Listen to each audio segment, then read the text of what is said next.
నమస్తే, welcome to Suman TV. Diabetes ఇటీవల కాలంలో ఇదొక సోషల్ డిసీజ్గా తయారైపోతూ వస్తుంది. సో ఎవరిని కదిలించినా మేము డయాబెటిక్ అని చెప్తూ వస్తున్నారు. సో ఏజ్తో సంబంధం లేకుండా ఈ డయాబెటీస్ అనేది కూడా అందరిలోనే మనం చూస్తూ వస్తున్నాం. సో ఎందుకు ఈ డయాబెటీస్ అనేది పెరిగిపోతూ వస్తుంది? ఈ డయాబెటీస్ కోసం చాలా రకాల చిట్కాలు కూడా ఇంట్లోనే పాటిస్తూ ఉంటారు. నిజానికి డయాబెటీస్ రివర్స్ చేయడం అనేది సాధ్యం అవుతుందా? హోమియోపతిలోనే ఎటువంటి ట్రీట్మెంట్ అందుబాటులో ఉంది? ఈ విషయాలపై అవగాహన కల్పించేందుకు మనతో పాటు ఉన్నారు డాక్టర్ చేతన్ రాజ్ గారు. Hello sir. నమస్తే మేడం. సార్, చాలామందికి ఇప్పుడు వచ్చిన కొత్త క్వశ్చన్ ఏంటంటే డయాబెటీస్ అనేది డిసీజా డిజార్డరా అని కానీ కొంతమంది క్వశ్చన్ అడుగుతున్నారు. సో ఎందుకు ఈ డయాబెటీస్ అనేది రోజు రోజుకు పెరిగిపోతూ వెళ్ళిపోతుంది? షుగర్ వ్యాధి ఏదైతే ఉంటుంది కదా, ఇప్పుడు ప్రతి ఇంట్లో ఇద్దరు ఉంటారు. ఇది డిజీజా డిజార్డరా అని మీరు అడిగినరు. అయితే ఇది డిజార్డర్ అంట నేను. ఎందుకంటే అది ఆర్డర్లో మళ్ళీ మనం తీసుకొని వచ్చినాం అనుకోండి, ఇంకా మందులు అవసరం ఉండదు, ట్రీట్మెంట్ అవసరం ఉండదు. అందరు ఏమనుకుంటారు, ఒక్కసారి వస్తే ఈ వ్యాధి లైఫ్ టైం ఉంటుంది అనుకుంటారు. అయితే ఇప్పుడు దాంట్లో ఏమవుతుందంటే, ఎప్పుడైతే ఈ వ్యాధి వస్తుంది కదా, ఈ వ్యాధి ఏం చేస్తుంది మన బాడీలో గ్లూకోజ్ మెటబాలిజంని ఆల్టర్ చేస్తుంది. అంటే మనం ఏదైతే వస్తువు తింటాం కదా, దాంట్లో షుగర్ కంటెంట్ ఉంటుంది. అంటే షుగర్ కంటెంట్ అంటే అందరు ఏమనుకుంటారు, స్వీట్లు తినొద్దు, స్వీట్లు తినకపోతే మనకు షుగర్ లెవెల్లు తగ్గిపోతాయి. కానీ ఏది మనం తిన్నా దాంట్లో షుగర్ ఉంటుంది. షుగర్ అంటే కార్బోహైడ్రేట్. ఏదైతే మెటబాలిజం ఆల్టర్ అవుతుంది కదా, అది కార్బోహైడ్రేట్. మనం తినే ప్రతి వస్తువులో కార్బోహైడ్రేట్ ఉంటుంది. అయితే ఇప్పుడు ఇది ఎందుకు ఆల్టర్ అవుతుంది, అందరు ఏమనుకుంటారు, ఇన్సులిన్ ఏదైతే ఉంటుంది కదా బాడీలో, అది ప్రొడ్యూస్ అవ్వడం ఆగిపోయింది అని అనుకుంటారు. కానీ యాక్చువల్గా ఏంటంటే 95% మందికి ఏమవుతుంది, టైప్ 2 డయాబెటీస్ అవుతుంది. ఇప్పుడు టైప్ 2 డయాబెటీస్లో ఏదైతే ఇన్సులిన్ ప్రొడ్యూస్ అవ్వాలి కదా, అది అవుతుంది ప్రొడ్యూస్. కానీ దాన్ని ఎట్లా యూటిలైజ్ చేసుకోవాలి బాడీకి, అది అర్థం కాదు. బాడీ మర్చిపోతుంది అనుకోండి. ఇది మర్చిపోవడానికి కూడా వేరే వేరే కారణాలు ఉన్నాయి. అయితే మన పని ఏంది, మనం మందులు ఇస్తాం, ఏదైనా హోమ్ రెమెడీ కూడా చెప్తాం. దాంతో ఏమవుతుందంటే మళ్ళీ బాడీకి గుర్తొస్తుంది ఎట్లా ఇది ఇన్సులిన్ ఏదైతే ఉంది అది ఎట్లా వాడుకోవాలనేసి. అయితే మనం ఆ పని చేస్తాం. అంటే ఇప్పుడు ప్యాంక్రియాస్ ఇన్సులిన్ అనేది ఎప్పటికప్పుడు రిలీజ్ చేస్తూనే ఉంటుందా? అసలు కంప్లీట్గా ఆపేయడం అనేది జరుగుతూ ఉంటుందా? ఆ టైంలోనే బయట నుంచి మనం ఇన్సులిన్ సపోర్ట్ తీసుకుంటామా? ఇట్లా ఉంటుంది. అంటే ఏమవుతుందంటే ఇప్పుడు టైప్స్ ఉంటాయి డయాబెటీస్లో. మనం ఏం డిస్కస్ చేసినాం, ఇప్పుడు 95% మందికి టైప్ 2 డయాబెటీస్ ఉందనేసి డిస్కస్ చేసినాం. ఇప్పుడు అట్లనే టైప్ 1 డయాబెటీస్ కూడా ఉంటుంది. అది చాలా తక్కువ మందిలో ఉంటుంది. అంటే చిన్న పిల్లల్లో కూడా వస్తుంది అది. అయితే అది ఏముంటుంది, దాంట్లో ఏమో మనకు ఇన్సులిన్ బయటకెళ్ళి సప్లై చేయాలి. ఎందుకు చేయాలి, ఎందుకైతే బాడీ ఇన్సులిన్ ప్రొడ్యూస్ చేస్తలేదు. ఇప్పుడు ఇక్కడ చేస్తుంది, కానీ దాన్ని ఎట్లా వాడుకోవాలి బాడీ మర్చిపోయింది. సో ఇన్సులిన్ రెసిస్టెన్స్ అనేది డెవలప్ అవుతుంది ఇక్కడ. అయితే బాడీ ఇన్సులిన్ రిలీజ్ చేస్తుంది, కానీ యూటిలైజ్ చేసుకోలేకపోతుంది. దాన్ని మనం రెక్టిఫై చేస్తాం మెడిసిన్స్ తోటి, హోమ్ రెమెడీస్ తోటి, ఏమైనా డయట్ కూడా ఉంటే చెప్తాం. సో ప్రీ డయాబెటిక్ అయితేనే మనం దీన్ని రివర్స్ చేయడానికి సాధ్యం అవుతుందా? డయాబెటిక్లోకి వచ్చిన తర్వాత కూడా, అంటే చాలా ఎక్కువ లెవెల్స్లో ఉండేటప్పుడు కూడా దీన్ని రివర్స్ చేయడం సాధ్యం అవుతుందా? ఇప్పుడు ఒక పేషెంట్ ఉండే మన దగ్గర, ఆ పేషెంట్కి ఫాస్టింగ్ షుగర్ ఏమో 450+ ఉండే, పోస్ట్ లంచ్ ఏమో 600+ ఉండే. అంటే ఏంది, ప్రీ డయాబెటీస్ కాదు, హైలీ డయాబెటిక్. HbA1c 12 ఉండే. అయితే 5.5 కన్నా తక్కువ HbA1c ఉంటే అది నాన్ డయాబెటిక్. 5.57 మధ్యలో ఉంటే అది ప్రీ డయాబెటిక్ అనుకోవచ్చు. ఇప్పుడు కొన్ని రిపోర్ట్లో 6.5 కూడా ప్రీ డయాబెటిక్, 6.5 దాటితే డయాబెటిక్ అనేసి అంటారు. అయితే ఇప్పుడు ఇట్లాంటి పేషెంట్లకి మన దగ్గర తగ్గింది. మళ్ళీ అంత లెవెల్ ఉన్న తర్వాత వాళ్ళ కిడ్నీలు కూడా ఎఫెక్ట్ అవ్వడం స్టార్ట్ అవుతాయి. వాళ్ళ సిరమ్ క్రియాటినిన్ లెవెల్స్ పెరిగిపోతాయి, గంట యూరిన్ వస్తుంది వాళ్ళకు, అండ్ వేరే డయాబెటీస్కి రిలేటెడ్ సిమ్టమ్లు కూడా వస్తాయి. వాళ్ళకు కూడా తగ్గుతుంది. ఇప్పుడు ఎట్లా తగ్గుతుంది అనేసి అందరికీ డౌట్ వస్తుంది. నేనేమన్నా, మనం ఏం తిన్నా దాంట్లో కార్బోహైడ్రేట్లు ఉంటాయి. ఇప్పుడు ఎంత ఉంటాయి దాని మాత్రాన్ని చూసి మనం ఫుడ్స్ ఏమో చూస్ చేసుకోవాలి. ఇప్పుడు అందరు ఏమనుకుంటారు, ఇప్పుడు చపాతీలు తిందాం, షుగర్ వ్యాధి వచ్చింది కదా, చపాతీలు తిందాం రైస్ వదిలేసి. కానీ రైస్లో ఇప్పుడు 1 కిలో రైస్ ఉంది. ఆ 1 kg రైస్లో 60 to 70% కార్బోహైడ్రేట్స్ ఉంటాయి. అంటే 700 grams కార్బోహైడ్రేట్స్ ఉంటాయి 1 kgలో. మళ్ళీ అదే మనం గోధుమ పిండి తీసుకున్నాం అనుకోండి, దాంట్లో కూడా 70% కార్బోహైడ్రేట్లు ఉంటాయి. అంటే మనం డైట్ చేస్తున్నామని అనుకుంటున్నాం, కానీ మనం డైట్ చేస్తలేం. కానీ గతంలో షుగర్ పేషెంట్స్కి మీరు రైస్ అవాయిడ్ చేసేసేయండి, సో రోటీస్ తీసుకోండి అని సజెస్ట్ చేస్తూ వచ్చేవారు కదా. సో ఇప్పుడు అదే వాళ్ళు కూడా అదే డైలమాలో ఉన్నారు. సో రోటీ తీసుకుంటే సరిపోతుంది, మనం రైస్ అవాయిడ్ చేస్తే మనకి కంట్రోల్లోకి వస్తుందని.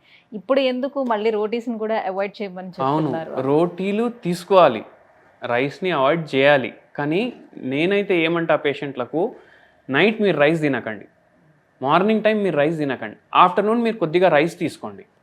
ఎందుకంటే మన జీన్స్లోనే రైస్ ఉంది ఒక దాంట్లో చూసుకుంటే, తరతరాలు మనం రైస్ తింటున్నాం. ఇప్పుడు ఆ ఫుడ్ని మొత్తం అవాయిడ్ చేసినాం అనుకోండి, మన బాడీని రివోల్ట్ చేస్తుంది. అండ్ మీరు ఏమన్నారు, రోటీస్ తీసుకోవాలి అనేసి ఇంతకుముందు డాక్టర్లు చెప్తుండే. ఇంతకుముందు అంటే ఒక 30 years బ్యాక్, 25 years బ్యాక్ అట్లా చెప్తుండే. కానీ రోటీలు తినండి అని దాని అర్థం ఏంటంటే, మీరు జొన్న రొట్టెలు తినండి, మీరు చపాతీలు, గోధుమ పిండి రొట్టెలు తినకండి. మీరు జొన్న రొట్టెలు తినండి. ఎందుకంటే జొన్న రొట్టెల్లో ఏంది, అది మిలెట్స్, అది మిలెట్ అండ్ దాంట్లో ఫైబర్ కంటెంట్ ఎక్కువ ఉంటుంది. ఓకే. ఇప్పుడు కార్బోహైడ్రేట్స్లో కూడా 2 రకాలు ఉంటాయి. కార్బోహైడ్రేట్లు అంటే షుగర్, మనం ఇంతకుముందు డిస్కస్ చేసినాం కదా, దాంట్లో కూడా 2 రకాలు ఉంటాయి. ఇప్పుడు ఫస్ట్ ఏంది, సింపుల్ కార్బోహైడ్రేట్, సెకండ్ ఏమో కాంప్లెక్స్ కార్బోహైడ్రేట్స్. ఇప్పుడు సింపుల్ కార్బోహైడ్రేట్లు అంటే ఏంటంటే అవి ఈజీగా అబ్జర్వ్ చేసుకుంటుంది బాడీ, అది గోధుమ పిండిలో ఉంటుంది, అది రైస్లో ఉంటుంది. కానీ జొన్నల్లో, రాగుల్లో, మళ్ళీ దాని తర్వాత కొర్రల్లో ఏముంటుంది, కాంప్లెక్స్ కార్బోహైడ్రేట్ ఉంటుంది. అది బాడీ అబ్జర్వ్ చేసే ముందే అది మనం గట్ నుంచి బయటికి వెళ్ళిపోతుంది, అంటే మోషన్లో పాస్ అయిపోతుంది, అది బ్రేక్ డౌన్ అయ్యే ముందే.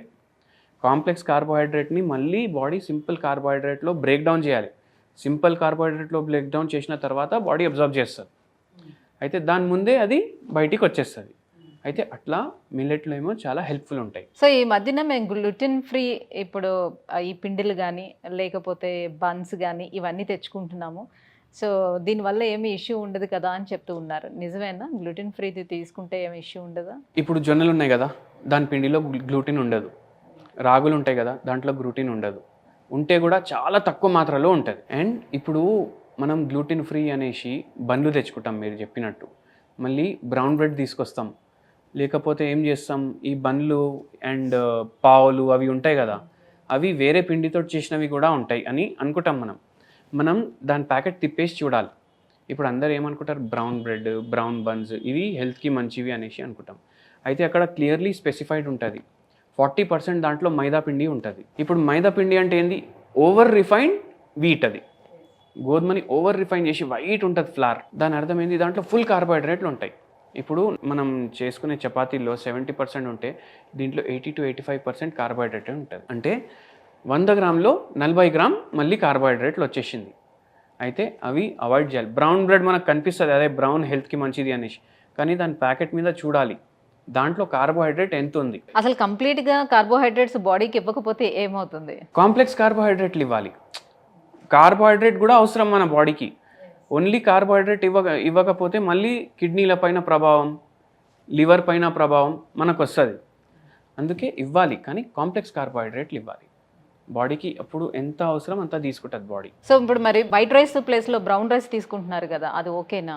వైట్ రైస్ ప్లేస్లో బ్రౌన్ రైస్ తీసుకుంటారు కదా. ఇప్పుడు బ్రౌన్ రైస్కి వైట్ రైస్కి తేడా అయింది నేను చెప్తాను. బ్రౌన్ రైస్లో ఫైబర్ ఉంటుంది, వైట్ రైస్లో ఫైబర్ ఉండదు. కానీ ఇప్పుడు ఏమైపోతుంది అంటే, బ్రౌన్ రైస్లో ఫైబర్ ఉంటుంది కదా, అది ఓన్లీ 5% ఎక్కువ ఉంటుంది. అంటే ఏంది, 60 - 5 ఫైబర్ మైనస్ చేయాలి కదా ఇప్పుడు. అయితే 55% దాంట్లో కూడా కార్బోహైడ్రేట్ ఉంటుంది. మనం లైఫ్ని ఎంజాయ్ చేసుకోవాలి, రైస్ తినాలి అని అనుకుంటే మధ్యాహ్నం తినండి, కొంచెం యాక్టివిటీ అదంతా ఉంటుంది కాబట్టి మీరు మధ్యాహ్నం తినండి రైస్, వైట్ రైసే తినండి. కానీ ఏం చేయండి, ఇప్పుడు మధ్యాహ్నం మీరు వైట్ రైస్ తింటున్నారు, వైట్ రైసే తినండి, కానీ క్వాంటిటీని హాఫ్ చేయండి. ఇప్పుడు ఇంత రైస్ తినాలనుకుంటాం, ఇంత తినాలి, దాని సగం క్వాంటిటీ తినాలి. మన బాడీని అడగాలి ఎంత కావాలి రైస్ అనేసి. ఇంత రైస్ అని మైండ్లో ఒక ఫిగర్ వస్తుంది, అయితే దానికి సగం రైస్ తీసుకోవాలి. అండ్ అక్కడే మనం ఏం చేసినాం, సగం కార్బోహైడ్రేట్లు తగ్గించేసినాం. మళ్ళీ నైట్ మనం మిల్లెట్స్ ప్రిఫర్ చేయొచ్చు, జొన్న రొట్టె, ఒకటే జొన్న రొట్టె నైట్ టైం, అది మీరు తీసుకోండి, దాంతో డే ఎండ్ చేసేయండి. సో ఇప్పుడు ఇన్సులిన్ తీసుకుంటున్నటువంటి ఆ స్టేజ్లో ఉన్న పేషెంట్స్కి హోమియోలో ఆ ఇన్సులిన్ స్టాప్ చేసే స్టేజ్కి ఎలా తీసుకొస్తారు? ఎట్లా తీసుకొస్తామంటే, ఫస్ట్ మనం ఇక్కడ ఏం రియలైజ్ చేయాలి, ఈ పేషెంట్ ఎవరికైతే మనం ఇన్సులిన్ ఇస్తున్నాం కదా, ఈ పేషెంట్ టైప్ 2 డయాబెటీస్ పేషెంటే. అంటే టైప్ 1 అంటే ఏంది, ఇన్సులిన్ డిపెండెంట్ డయాబెటీస్. టైప్ 2 అంటే ఇన్సులిన్ నాన్ డిపెండెంట్ డయాబెటీస్. అంటే టైప్ 2లో మ్యానుఫ్యాక్చరింగ్ అవుతుంది బాడీలో, కానీ అది ఎట్లా యూటిలైజ్ చేసుకోవాలో తెలియదు కదా. అయితే మనం ఏం చేస్తాం, ఇక్కడ బాడీకి ఇన్సులిన్ ఎట్లా వాడుకోవాలనేసి నేర్పియాలి మనం. కానీ మనం ఏం చేస్తాం, ఇన్సులిన్ తీసుకోవడం స్టార్ట్ చేస్తాం. అంటే ఎంత ఇన్సులిన్ అవసరం దానికన్నా ఎక్కువ ఇన్సులిన్ బాడీలో పోతుంది. అప్పుడు ఏం చేస్తుంది బాడీ, అరే ఇన్సులిన్ వస్తుంది కదా, ఇంకా ఎందుకు ప్రొడ్యూస్ చేయాలి అనేసి ఇంకా తగ్గిపోతుంది ఇన్సులిన్ ప్రొడక్షన్ బాడీలో. అంటే దాని అర్థం ఏంది, మనం టైప్ 2 డయాబెటీస్ పేషెంట్ని టైప్ 1 లాగా మార్చేస్తున్నాం. అయితే అట్లా చేయకుండా మనం మెడిసిన్స్ ఇస్తాం, హోమియోపతి మెడిసిన్స్.